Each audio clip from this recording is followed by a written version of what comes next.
रमेश कुमार, हिंदी प्रवक्ता, राजकीय वरिष्ठ माध्यमिक विद्यालय नौरंगाबाद राजपुतान, चरखी दादरी।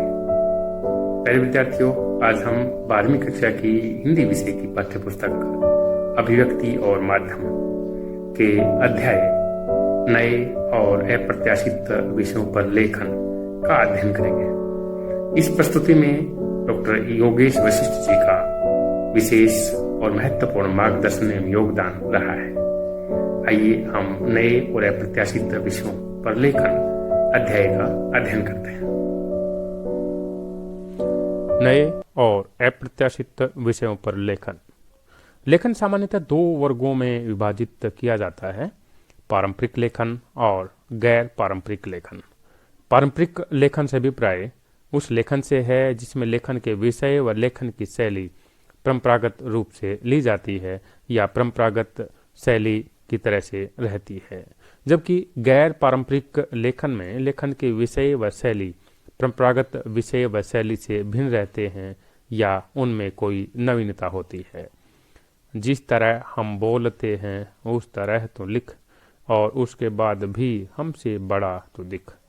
हिंदी कवि भवानी प्रसाद मिश्र की ये पंक्तियाँ नए और अप्रत्याशित विषयों पर लेखन के लिए सटीक लगती हैं।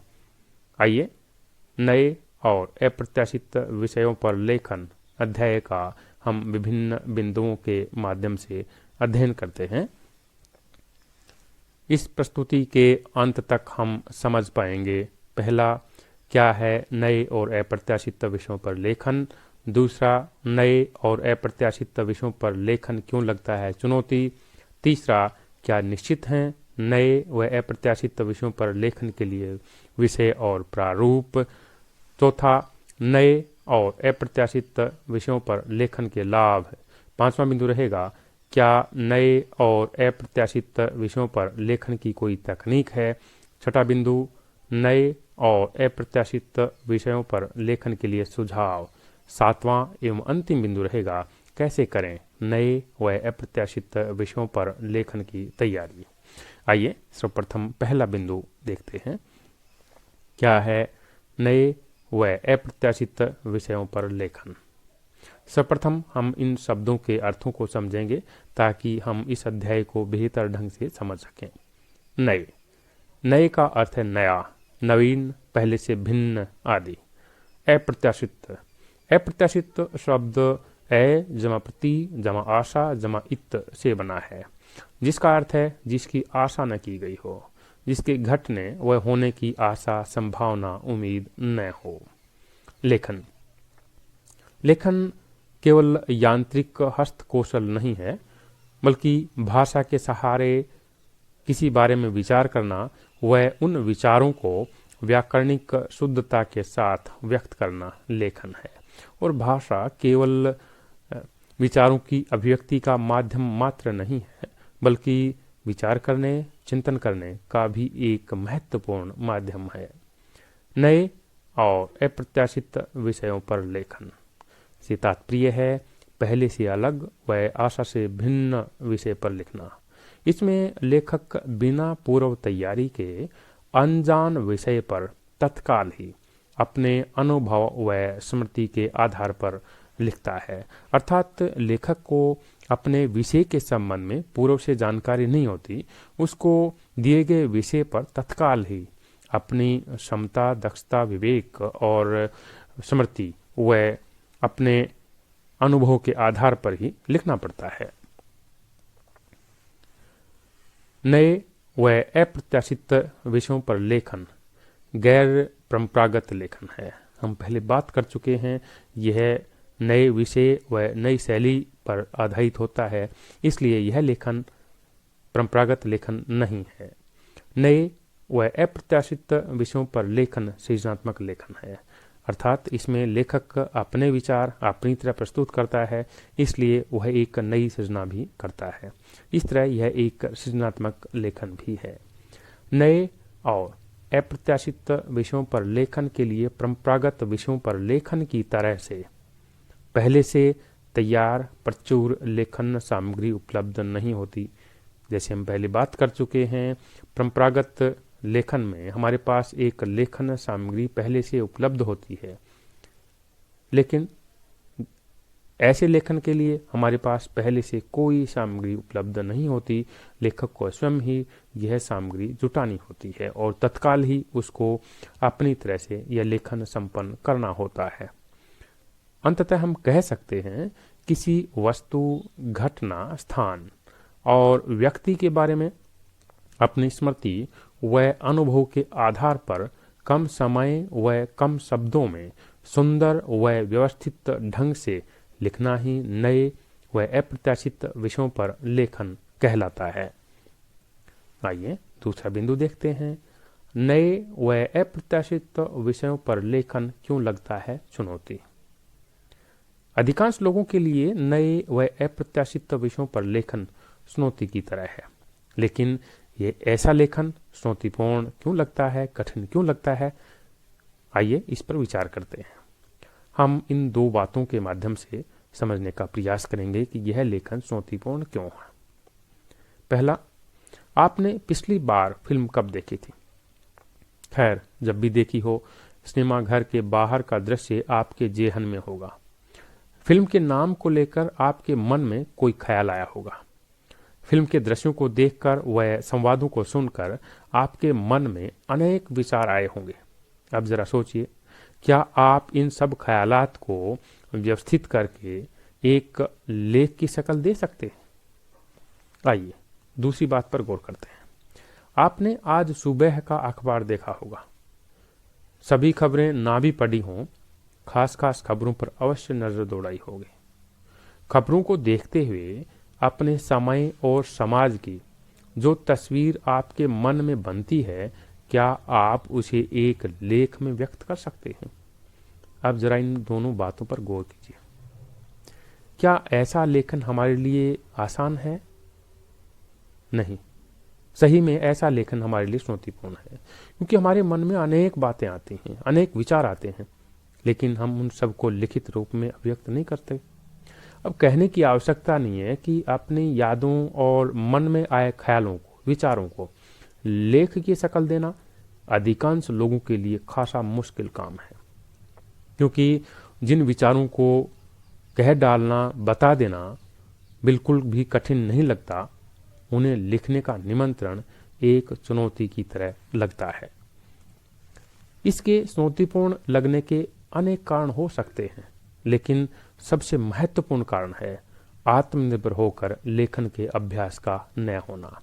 आत्मनिर्भर होकर अर्थात जब लेखक अपने विचारों को अपनी तरह से व्यक्त करने का अभ्यास करता है या ऐसा लेखन करता है, तो यह आत्मनिर्भर लेखन है। इस तरह हम अपने विचारों को अपनी तरह प्रस्तुत करने का अभ्यास नहीं करते, इसलिए ऐसा लेखन हमारे लिए चुनौतीपूर्ण होता है, क्योंकि हम दूसरों द्वारा तैयार या पहले से उपलब्ध सामग्री को रटकर ज्यों का त्यों प्रस्तुत कर देने की आदत का शिकार हो जाते हैं। और ज़्यादातर लोग दूसरों से सुनी सुनाई या रटी रटाई बातों को ही याद रखते हैं और उन्हीं बातों को दूसरों तक पहुंचा देते हैं, अर्थात वे अपनी तरफ से न विचार करते हैं और न ही अपनी तरह उसको प्रस्तुत ही कर पाते हैं। इसका हमें नुकसान होता है। इस तरह हम विचार करने और उन विचारों को अभिव्यक्त करने के महत्वपूर्ण अवसर को खो देते हैं। आइए अगले बिंदु पर गौर करते हैं। क्या निश्चित हैं नए व अप्रत्याशित विषयों पर लेखन के विषय और स्वरूप? नहीं, ऐसे लेखन के लिए विषय और स्वरूप निश्चित नहीं किए जा सकते। नए व अप्रत्याशित विषयों पर लेखन के लिए अनगिनत विषय हो सकते हैं। विषयों की संख्या अपरिमित है, जैसे आपके सामने की दीवार पर टंगी दीवार घड़ी, दीवार में लगी खिड़की के बाहर का दृश्य, कक्ष का दृश्य, आदि आदि अनेकों विषय हो सकते हैं और सभी विषय अलग अलग प्रकृति के होते हैं। और इतना ही नहीं, सभी विषयों की लेखन के लिए आवश्यकता या मांग भी अलग अलग होती है। अब हम समझ सकते हैं अनगिनत विषय हैं, सभी विषयों की प्रकृति अलग है और प्रकृति अलग है, इसलिए लेखन के लिए आवश्यकता भी सबकी अलग अलग है, मांग भी अलग अलग है।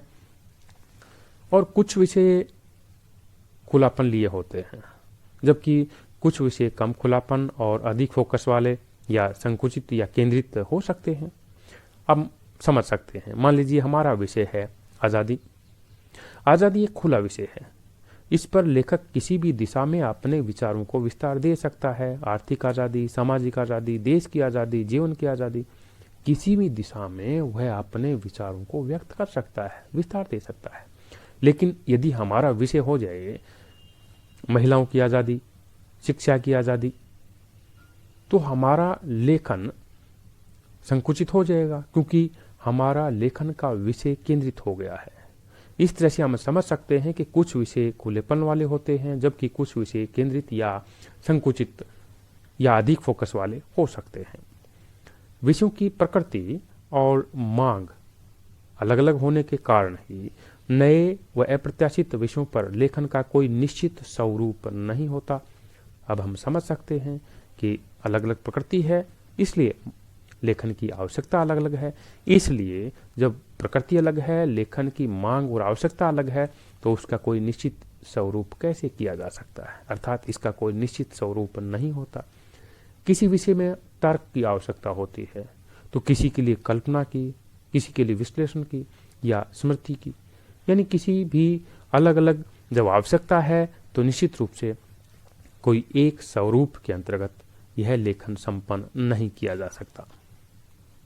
नए व अप्रत्याशित विषयों पर लेखन खुले मैदान की तरह होता है। पहले बात कर चुके हैं कि लेखक पूरी तरह आजाद होता है कि वह किस दिशा में अपने विचारों को विस्तार दे रहा है। ऐसे लेखन में विषय पर किसी भी कोण से विचार करने के अनेक अवसर लेखक को मिलते हैं, और लेखक इस तरह भी पूरी तरह आजाद होता है कि लेखक पर किसी साहित्यिक विधा विशेष के अंतर्गत लिखने का दबाव नहीं होता, यानी किस तरह से किस शैली में लिखना है, यह भी किसी तरह का बंधन दबाव लेखक पर नहीं रहता। और इन्हीं सब बातों के का चलते नए व अप्रत्याशित विषयों पर लेखन कभी संस्मरण, कभी रेखाचित्र, कभी निबंध, कभी व्यंग्य या अन्य साहित्यिक विधा के नजदीक लगता है। आइए अगले बिंदु पर गौर करते हैं।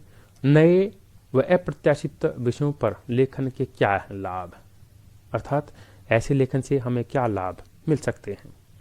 नए व अप्रत्याशित विषयों पर किया गया लेखन लेखक की मौलिक रचना होती है। यह महत्वपूर्ण है क्योंकि इसमें लेखक अपने विचार प्रस्तुत करता है, अपनी तरह प्रस्तुत करता है, इसलिए उनके विचारों में, उनके लेखन में एक मौलिकता होती है।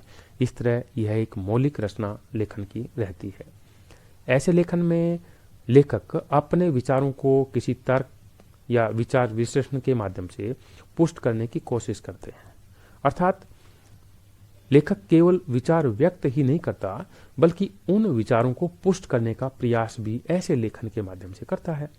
और ऐसे लेखन से हमारे लेखन कौशल का विकास भी होता है, हमारी भाषा पर अच्छी पकड़ बनती है। इतना ही नहीं, हम अपने विचारों को, यानी कम समय में अपने विचारों को संकलित करते हैं और संकलित किए गए विचारों को सुंदर और सुघड़ ढंग से प्रस्तुत करने की कुशलता का विकास भी कर सकते हैं। यह महत्वपूर्ण है।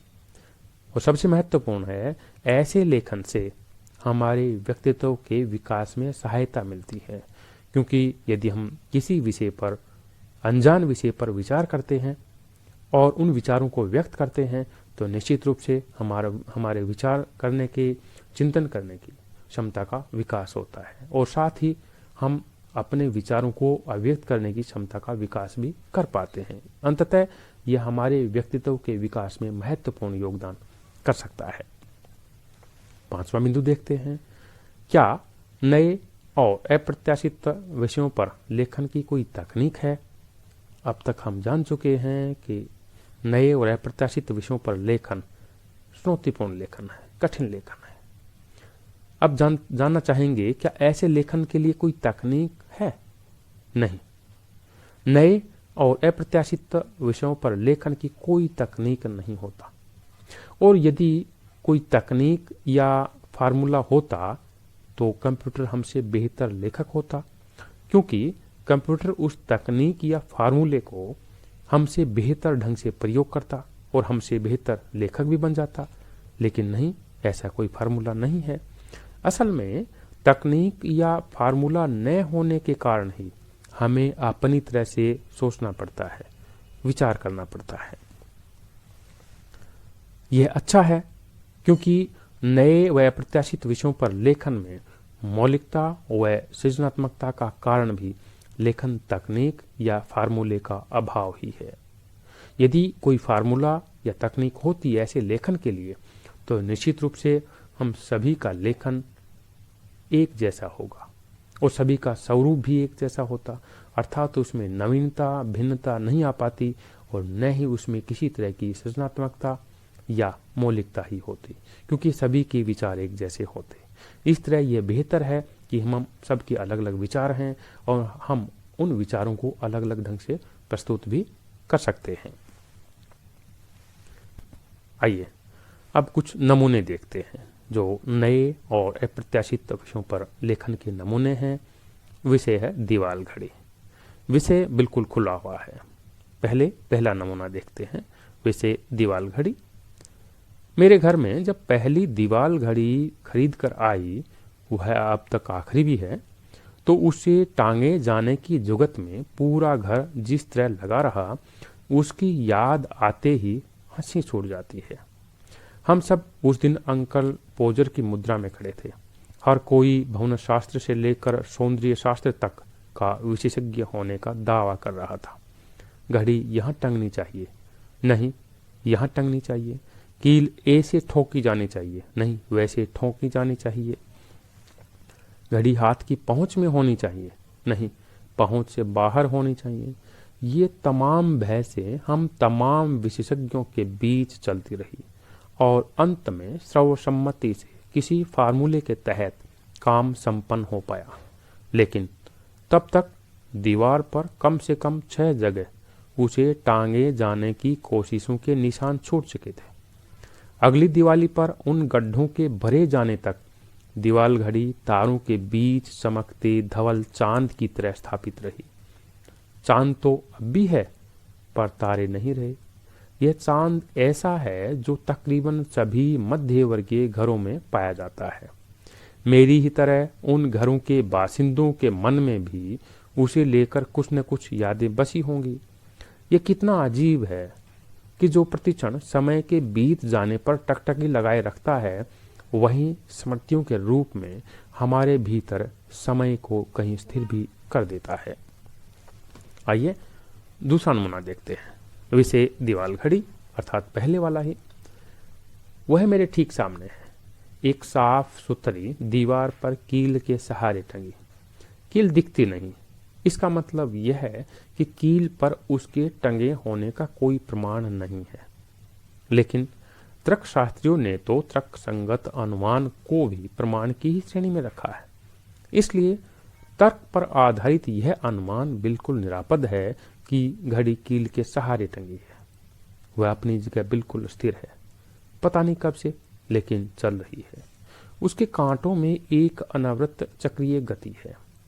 चक्र या वृत्त की न कोई शुरुआत होती है और न उसका अंत होता है। इस तरह इन कांटों की चक्रीय गति हमें बताती है कि समय अनादि अनंत है। घड़ी को दीवार के आसन पर बिठाकर मानो यहीं बताते रहने का जिम्मा सौंप दिया है कि समय लगातार बीत रहा है, पर खत्म होने के लिए नहीं।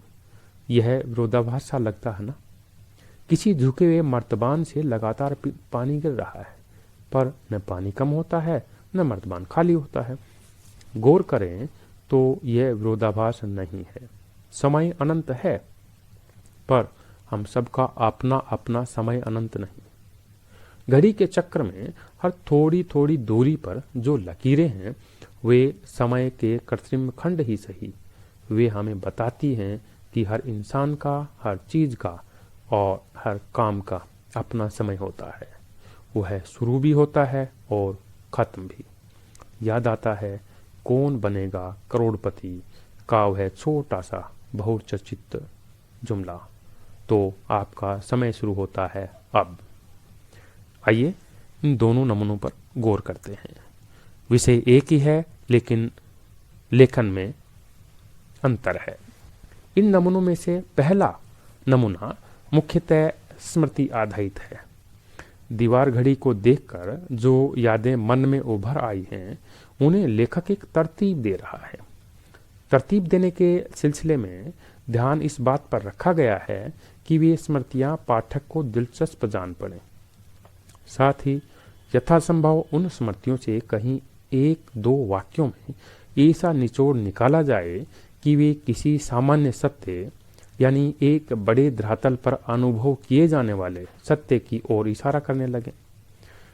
जबकि दूसरा नमूना दार्शनिक मिजाज का है।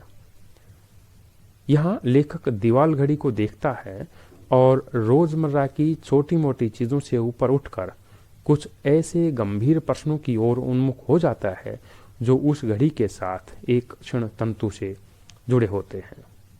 इस तरह हम समझ सकते हैं कि एक विषय पर लेखन कितना भिन्न हो सकता है, क्योंकि किसी भी विषय पर दो व्यक्तियों के विचार एक जैसे नहीं होते। इसलिए एक ही विषय पर दो अलग अलग लेखन एक दूसरे से भिन्न हैं।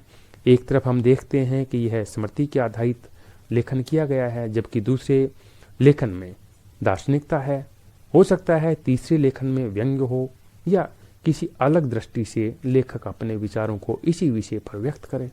इस तरह हम समझ सकते हैं कि लेखन में कितना अंतर होता है, क्योंकि लेखन के लिए विचार अलग हैं, लेखन के लिए आवश्यकता अलग हो सकती है और लेखन की शैली भी अलग हो सकती है। इसलिए किसी एक निश्चित स्वरूप के अंतर्गत ऐसा लेखन नहीं किया जा सकता। आइए आगे देखते हैं। छठा बिंदु, नए व अप्रत्याशित विषयों पर लेखन के लिए सुझाव। यानी कौन से ऐसे सुझाव हो सकते हैं जो इस चुनौतीपूर्ण लेखन को, जिसकी कोई तकनीक या फार्मूला नहीं है, हम संपन्न कर सकते हैं। नए व अप्रत्याशित विषयों पर लेखन में खुलापन अधिक होता है। हम जान चुके हैं कि लेखक पूरी तरह आजाद होता है अपने लेखन के लिए। ऐसे में लेखक को स्वयं ही अपने लेखन की, अपने विचार करने की एक सीमा निर्धारित कर लेनी चाहिए। और फिर लेखन शुरू करने से पहले लेखक को थोड़ा रुककर अपने विचारों पर गौर करना चाहिए।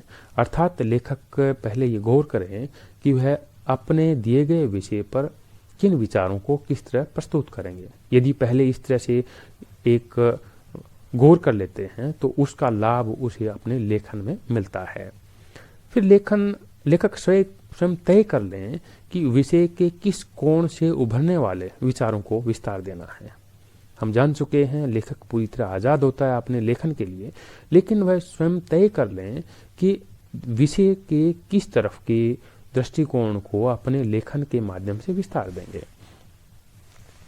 और फिर दृष्टिकोण निश्चित करने के बाद, तय कर लेने के बाद लेखक को निर्वाह योग्य आकर्षक शुरुआत करनी चाहिए। अर्थात इसका आरंभ तो आकर्षक हो ही, बल्कि ऐसा हो कि यह आकर्षण पाठक को अंत तक लगे रहना चाहिए, तभी वह लेखन बेहतर हो सकेगा। लेखन की एक रूपरेखा लेखक को अपने मन में बना लेनी चाहिए।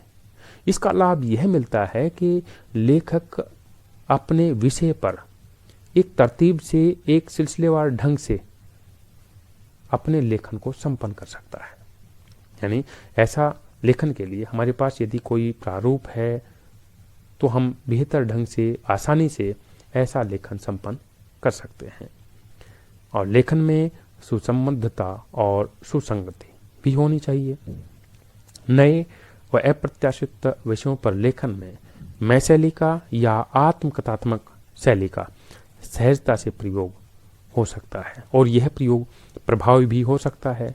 सामान्यतः मैं शैली का प्रयोग लेखन के लिए कम किया जाता है या प्रतिबंधित रहता है, लेकिन ऐसे लेखन में, क्योंकि इसमें लेखक के अपने विचार हैं और लेखक अपनी तरह से प्रस्तुत कर रहा है, इसलिए लेखक आसानी से और प्रभावी रूप से इस शैली का प्रयोग कर सकता है।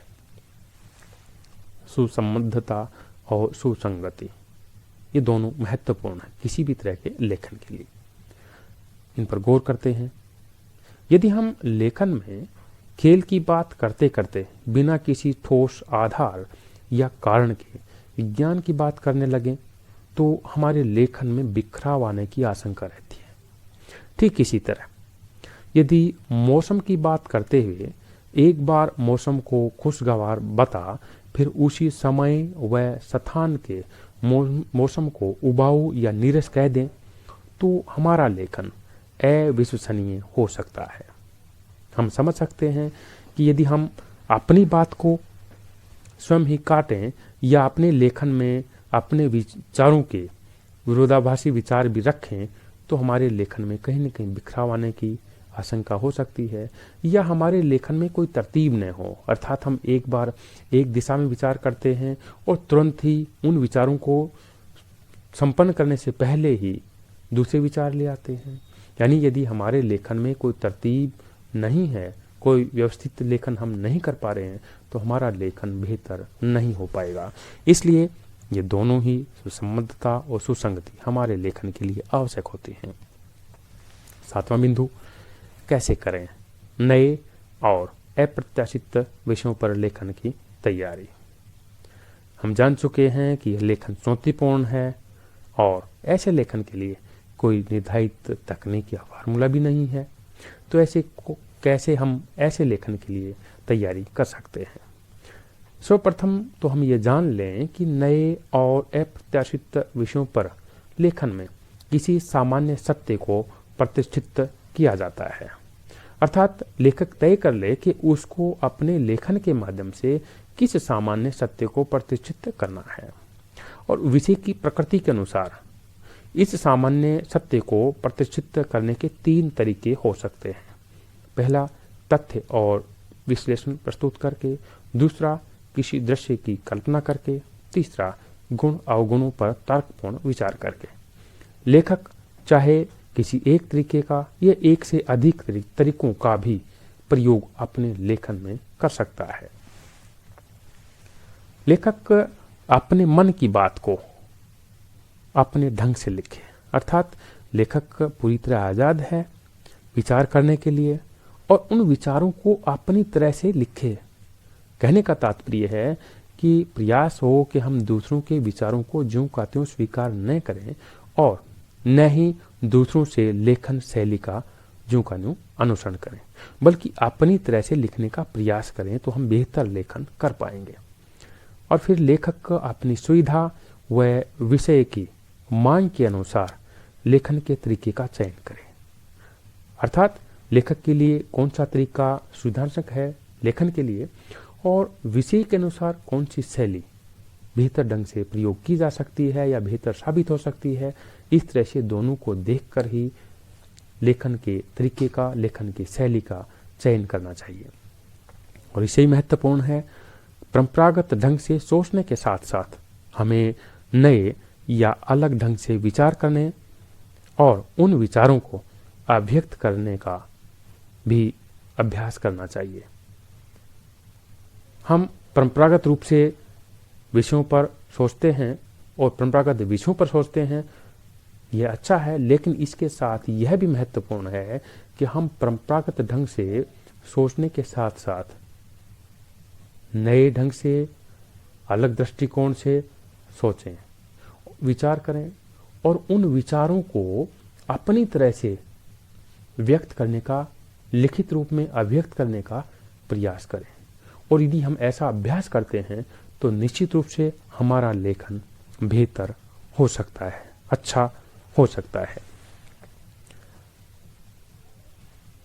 आइए अध्ययन किए गए कुछ बिंदुओं पर हम पुनः विचार करते हैं, पुनरावृत्ति करते हैं। अधूरे वाक्यों को पूरा करें। हम नया सोचने लिखने का प्रयास नहीं करते क्योंकि हम जान चुके हैं कि हम दूसरों द्वारा तैयार की गई सामग्री को याद करके ज्यों का त्यों प्रस्तुत कर देने की आदत का शिकार हो जाते हैं। लिखित अभिव्यक्ति की क्षमता का विकास नहीं होता क्योंकि हम में से ज्यादातर लोग आत्मनिर्भर होकर लिखित रूप में अभिव्यक्ति का अभ्यास ही नहीं करते। हमें विचार प्रवाह को थोड़ा नियंत्रित करना पड़ता है, क्योंकि हम पहले बात कर चुके हैं कि विषय दो तरह के हो सकते हैं, खुले और केंद्रित। जहाँ केंद्रित विषय हैं वहाँ लेखक को अपने विषय के अनुसार अपने लेखन की एक सीमा निर्धारित करनी पड़ती है। स्पष्ट फोकस और कम छूट वाले विषय पर सावधानी वह एक सीमा में रहकर ही लिखना होता है। केंद्रित विषयों पर विचार करने के दृष्टिकोण स्वाभाविक रूप से कम होते हैं। लेखन के लिए पहले उसकी रूपरेखा स्पष्ट होनी चाहिए, क्योंकि यह बेहतर है। यदि हमारे पास एक रूपरेखा हमारे लेखन के लिए होगी तो हम बेहतर ढंग से और आसानी से अपना लेखन संपन्न कर सकते हैं। आकर्षक शुरुआत के साथ बात को सिलसिलेवार ढंग से आगे बढ़ाने के लिए यह रूपरेखा आवश्यक होती है।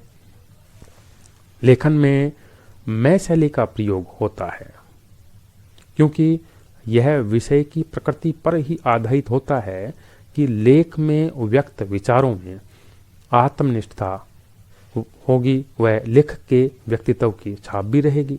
अर्थात लेखक के अपने विचार हैं, लेखक अपनी तरह उनको प्रस्तुत कर रहा है, तो वह आसानी से मैं शैली का प्रयोग कर सकता है और उस लेखन में उसके व्यक्तित्व की, उनके विचारों की छाप भी निश्चित रूप से रहती है। आशा है आपको यह अध्याय बेहतर ढंग से समझ आया होगा।